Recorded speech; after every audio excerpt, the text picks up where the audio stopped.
காவிரி நதி பாயிற திருச்சியில திருவானைக்காவல் அப்படிங்கிற இடத்துல இது ஏறக்குறைய 1500 வருஷங்களுக்கு முன்னாடி நடந்ததா சொல்லப்படுது.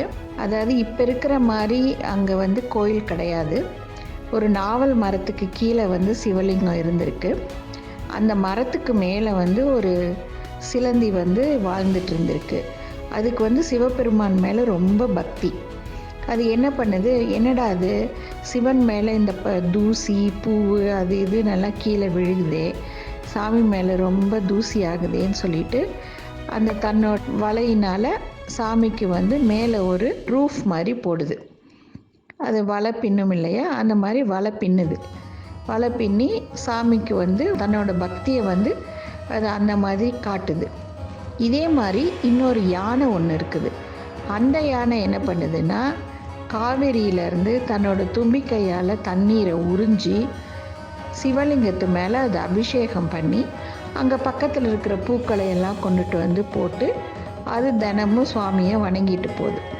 இதே மாதிரி தினமும் சிலந்தி வலை கட்டுறதும், அதுக்கப்புறமா யானை அபிஷேகம் பண்ணி பூக்கள் போட்டு சாமி கும்பிட்றதும் வழக்கமாக போயிட்டு இருந்திருக்கு. அப்போ இந்த யானை என்னடாது, நம்ம எப்போ பாரு அழகாக அபிஷேகம் பண்ணி பூக்கள் எல்லாம் போட்டு நம்ம சாமி கும்பிட்டுட்டு போகிறோம், ஆனால் இதுக்கு மேலே ஒரு சிலந்தி எப்போ பாரு இந்த மாதிரி ஒரு ஒட்டடை கட்டிக்கிட்டே இருக்கே, இது யார் இந்த மாதிரி பண்ணுறா அப்படின்னு யோசிச்சிருக்கு. அதே மாதிரி தான் அந்த சிலந்தியும் நாம் இப்போ பின்னுற இந்த சிலந்தி வலையை யார் இப்படி பிச்சு போட்டுட்டு சாமிக்கு பூ போட்டுட்டு போகிறான்னு தெரியலையே, இது யார் இந்த மாதிரி நம்மளோட சிலந்தி வலையை பிக்கிறது, இன்றைக்கி இது எப்படினாலும் நம்ம பார்த்துடணும் அப்படின்னு சொல்லிட்டு அது ஒளிஞ்சிருந்து பார்க்குது. அப்போ யானை வழக்கம் போல் தண்ணி எடுத்துகிட்டு அது அந்த சிவலிங்கம் மேலே பீச்சி அடிக்குது. அப்போ அந்த தும்பிக்கை அப்போ காலியாக இருக்கும்போது டக்குன்னு அந்த சிலந்தி அந்த தும்பிக்கைக்குள்ளே போயிடுது. போயிட்டு அது ரொம்ப ஓடுது, என்னென்னவோ பண்ணுது, நெளியுது, கடிக்குது, எல்லாம் பண்ணுது. இதை அந்த யானையினால் தாங்கவே முடியல. அது போட்டு தும்பிக்கையை போட்டு அடிக்குது, என்னென்னவோ பண்ணுது, தலையிலெல்லாம் போயிட்டு அதை அங்கேயும் இங்கேயும் ஓடுறதுனால அதனால் அதை தாங்க முடியாமல் போய் தலையை வேற இடிச்சுக்குது. இப்படி பண்ணதில் கடைசியில் அந்த யானையும் செத்து போயிடுது, உள்ளே இருக்கிற சிலந்தியும் செத்து போயிடுது. அதுக்கப்புறமா அந்த 2 பேருக்குமே சுவாமி அருள் புரிகிறார்.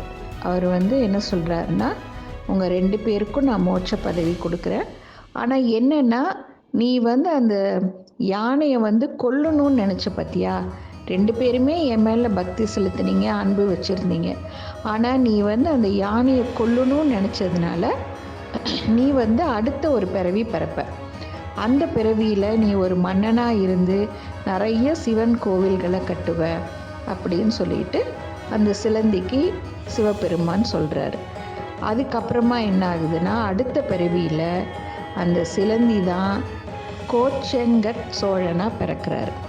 அது எப்படின்னா, அந்த சோழ மன்னனோட அம்மா வயிற்றில் இவரை தாங்கி இருக்கும்போது அங்கே உள்ள ஜோசியர் சொல்கிறாரு, இன்னும் ஒரு நாழிகை நீங்கள் குழந்தை வயிற்றுலையே இருந்ததுன்னா நாட்டையே ஆளக்கூடிய நல்ல பெரிய ஒரு சக்தியோடவும் நாட்டையே ஆளக்கூடிய நல்ல ஒரு பவரோடையும் இந்த குழந்தை இருக்கும் அப்படின்னு சொல்லிட்டு அங்கே உள்ள ஜோசியர் சொல்கிறாரு. அதனால் ராணி என்ன பண்ணுறாங்க, அவங்கள தலைகீழே தொங்க விட சொல்கிறாங்க ஒரு நாழிகைக்கு. ஸோ வயிற்றுலையே அவங்க ஒரு நாழிகை வரைக்கும் அந்த குழந்தையை இருத்தி அப்புறமா தான் பிரசவிக்கிறாங்க. அதனால் என்ன ஆகுதுன்னா, குழந்தை வெளியில் வராமல் உள்ளேயே ரொம்ப நேரம் இருந்ததுனால குழந்தையினோட கண்கள் சிகப்பாக இருக்குது, பிறக்கும்போதே சிகப்பாக இருக்குது. அதனால தான் அவருக்கு கோச்செங்கட் சோழன் அப்படிங்கிற பேரே வருது. பிற்காலத்தில் அவர் பெரிய மன்னனாகி ஏறக்குறைய சிதம்பரம், தஞ்சாவூர் அந்த பக்கத்தில் 50 கோயில்களுக்கும் மேலே அந்த மன்னன் கட்டுறாரு.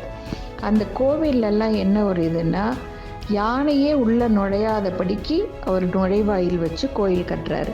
அந்த போன பிறவியினோட அந்த ஞாபகத்தில் யானை உள்ளே புகாதவாறு அந்த மாதிரி அவர் கோயில் கட்டுறாரு.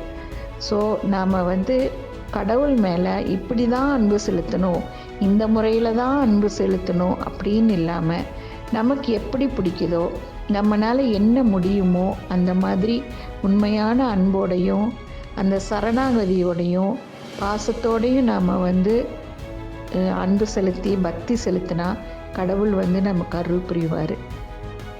இந்த மாதிரி புராண கதைகள் உங்களுக்கு தெரிஞ்சுக்கணும் அப்படின்னா நம்ம இயல் சேனலை லைக் பண்ணுங்கள், இந்த வீடியோவை ஷேர் பண்ணுங்கள், அப்படியே இயல் சேனலை சப்ஸ்கிரைபும் பண்ணுங்கள்.